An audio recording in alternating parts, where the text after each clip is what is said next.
Welcome to mega debate. నా పేరు Rahim. Kaleshwaram commission ముందు ఇప్పటికే ఈటెల రాజేందర్ హాజరయ్యారు, అదేవిధంగా హరీష్ రావు కూడా హాజరయ్యారు. కేసీఆర్ హాజరవడం పట్ల చాలా ఉత్కంఠ వాతావరణం నెలకొంది. కేసీఆర్ మొదటగా ఈ నెల జూన్ 5వ తారీఖున కాళేశ్వరం కమిషన్ ముందు హాజరవుతారంటూ ప్రచారం జరిగింది. తర్వాత కొన్ని కారణాల వల్ల స్వయంగా కేసీఆరే మరో తేదీని ఇవ్వాలన్నట్టు కోరారు. కమిషన్ని 11వ తేదీన నిర్ణయించారు.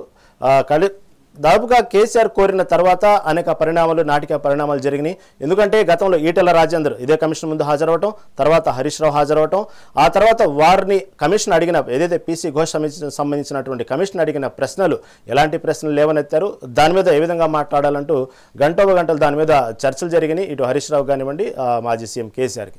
ఏదేమైనప్పటికీ కూడా కమిషన్ దాదాపుగా పీసీ ఘోష్ కమిషన్ సంబంధించి ఈ కాళేశ్వరం ప్రాజెక్టు సంబంధించినటువంటి కమిషన్ దాదాపుగా పూర్తయింది.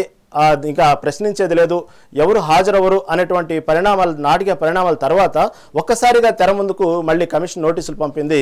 ఇటు ఈటెల రాజేందర్ కానివ్వండి, మాజీ సీఎం కేసీఆర్ కానివ్వండి, ఇటు హరీష్ రావు కానివ్వండి. తర్వాత ఒక్కసారిగా తెలంగాణ రాష్ట్ర వ్యాప్తంగా రాజకీయ పరిణామాలు ఒక్కసారిగా వేడెక్కి ఈ కమిషన్ నోటీసులు అందుకున్న తర్వాత ఏదైనప్పటికీ ఈరోజు కేసీఆర్ కాళేశ్వరం కమిషన్ ముందు, పీసీ ఘోష్ కమిషన్ ముందు హాజరవటం, దాదాపు 50 నిమిషాల పాటు కమిషన్ కేసీఆర్ని ప్రశ్నలు అడగటం, 19 ప్రశ్నలు లేవనెత్తటం, దానికి సంబంధించిన సమాధానాలు కేసీఆర్ ఇవ్వటం మొత్తం జరిగింది.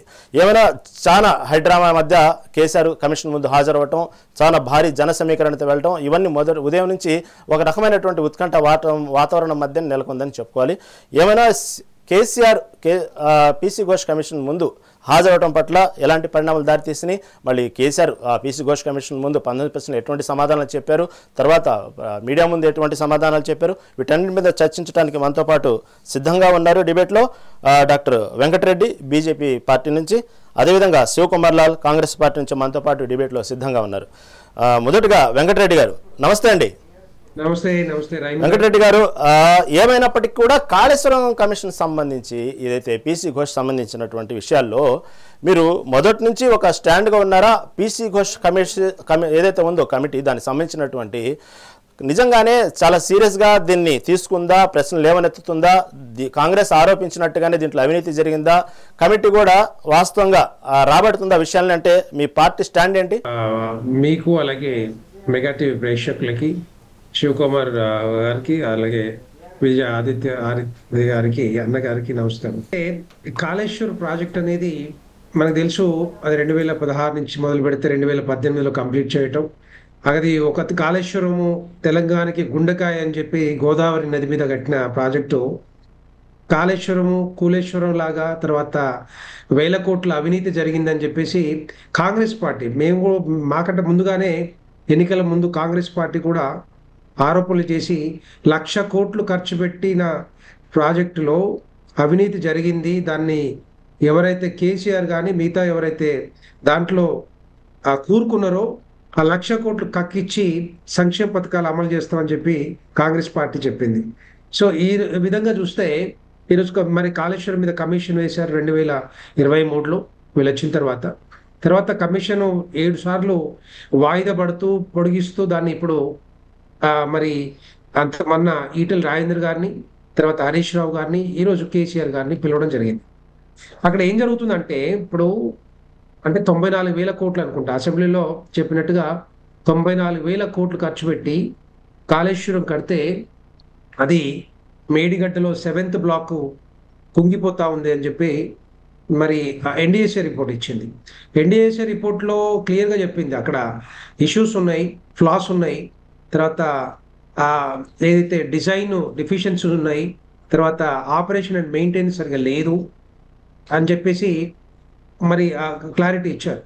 ఎందుకంటే అక్కడ వాడిన సిమెంట్ కానీ లేకపోతే దాంట్లో యాష్ వాడి సిమెంటులో నాణ్యత లేదని చెప్పేసి రకరకాలుగా ఎన్డీఏసీ రిపోర్ట్ ఇచ్చింది. నేను కొంచెం ఇస్తాను. అయితే దీంట్లో ముఖ్యంగా ఏంటంటే అక్కడ ఎందుకు పగులు వచ్చినాయి, ఎందుకు మరి కుంగిపోతా ఉంది అని చెప్పేసి సైంటిఫిక్గా అక్కడ సాయిల్ టెస్టింగ్ చేశారా, కింద బొగ్గు ఉంటుంది, ఇసుక ఉంది, ఎంత డెప్త్లోకి వెళ్ళారు, ఎక్కడ ఫూటింగ్ చేశారు, ఎందుకు జరిగింది అనేది చాలా ప్రశ్నార్థకం ఇప్పుడు. సో అది సరిగా జరగలేదు అని చెప్పి ఎన్డీఏసీ రిపోర్ట్ ఇచ్చింది. ఎందుకంటే 1000 కోట్లు ఖర్చు పెట్టిన ప్రాజెక్టు, ఇలా 100 సంవత్సరాలు ఉండాల్సిన ప్రాజెక్టు ఇలా కుంగిపోవటము, ఏదైనా 7th బ్లాక్ ఇప్పుడు ఏమంటున్నారంటే బీఆర్ఎస్ పార్టీ కానీ బీఆర్ఎస్ నాయకులు కూడా ఇప్పుడు ఏదైనా కూడా ఎక్కడో ఒక దగ్గర జరుగుతుంది, ఎన్నో పిల్లర్లు వేసినాం, వందల పిల్లర్లు ఉన్నాయి, దాంట్లో ఒకటి రెండు జరిగితే దాన్ని రిపేర్ చేయొచ్చు కదా అంటారు. నేనేమంటున్నా అంటే కాళేశ్వరం తెలంగాణ రాష్ట్రానికి గుండెకాయ అయినప్పుడు మనిషికి గుండెకాయ రక్త ప్రసరణకు కానీ మిగతా భాగాలకు రక్తం ఏ విధంగా పోతుందో ఒక గుండెలో 3 ముఖ్యమైన నాళాలు ఉంటాయి. ఆ నాళాల్లో ఒక్క నాళం కూడా మూసుకుపోయినా కూడా అది టోటల్ గా హార్ట్ అటాక్ వస్తుంది, గుండెపోటు వస్తుంది. అట్లాగే నేనేమంటున్నానంటే ఒకటి గుంగిందా, 2 గుంగిందా, 3 గుంగినాయా, ఎక్కడ గుంగినా కూడా ఎక్కడ ఇష్యూ వచ్చినా కూడా దాని చుట్టుపట్టున్న పిల్లర్లకు కూడా ఎఫెక్ట్ పడుతుంది. అదంతా కూడా ఏం జరుగుతుందనే అదంతా కూడా మరి రేపు పొద్దున ఇష్యూ వచ్చే అవకాశాలు ఉంటాయని చెప్పేసి దాంతో పాటుగా మరి 46,000 కోట్లు, నేను కూడా 36,000 కోట్లతో స్టార్ట్ అయిన ప్రాజెక్టు ఇప్పుడు పూర్తయితే, ఇంకా ఇప్పుడు ఆన్గోయింగ్ వర్క్స్ ఉన్నాయి అనుకుంటా, అది పూర్తయితే 1,47,000 కోట్ల 1,47,861 కోట్లు ఖర్చు అవుతాయి అని చెప్పి కాగు చెప్పింది. కాగు రిపోర్ట్ ఇచ్చింది 2022లో. కానీ 94,000 కోట్లు ఖర్చు పెట్టామని చెప్పి అసెంబ్లీలో చెప్పారు. సో నేను ఏమంటున్నానంటే ఇన్ని వేల కోట్లు ఖర్చు పెట్టి అది ఎవరి జోబులోకి పోయింది, కాంట్రాక్టర్లు తిన్నారా, ఇంజనీర్లు తిన్నారా, అధికారులు తిన్నారా, ఏ జోబులకు పోయింది అనేది ఈ కాళేశ్వర్ కమిషన్ బయట పెట్టాలి. ఆ రిపోర్ట్ అంతా బయట పెట్టిన తర్వాత ఏ విధంగా ఆ 1,000 కోట్లు కక్కిస్తారనేది కాంగ్రెస్ ప్రభుత్వం చెప్పాలి, ముఖ్యమంత్రి గారు చెప్పాలి. సో ఒకవేళ నిజంగానే దీని మీద యాక్షన్ తీసుకోలేదంటే మిగతా ఏవైతే ప్రాజెక్టులు కానీ ఇప్పుడు రకరకాలుగా ఎలిగేషన్స్ వచ్చినాయి, ఫోన్ ట్యాపింగ్, ఫార్ములా కేసు, విద్యుత్ కమిషను, బొగ్గు స్కామ్, గొర్రెల స్కాము, ఫిష్, రకరకాల స్కామ్లు వచ్చినాయి. ఆ స్కామ్ల మీద ఏదైతే రిపోర్ట్స్ కమిషన్ ఎంక్వైరీ చేసారు, దాని మీద రిపోర్ట్ వచ్చింది విద్యుత్ కమిషన్ మీద, ఎక్కడ కూడా మరి దాని మీద యాక్షన్ తీసుకోలేదు, చర్యలు కూడా లేవు. తర్వాత ఫార్ములా కేసు చర్యలు లేవు. నేనేమంటున్నానంటే ఏ కేసు వచ్చినా, ఏ కేసు రిపోర్ట్ వచ్చినా, ఏం చేసినా కూడా ఇదంతా కూడా తూతు మంత్రంగానే చేస్తున్నట్టు కనబడతా ఉంది.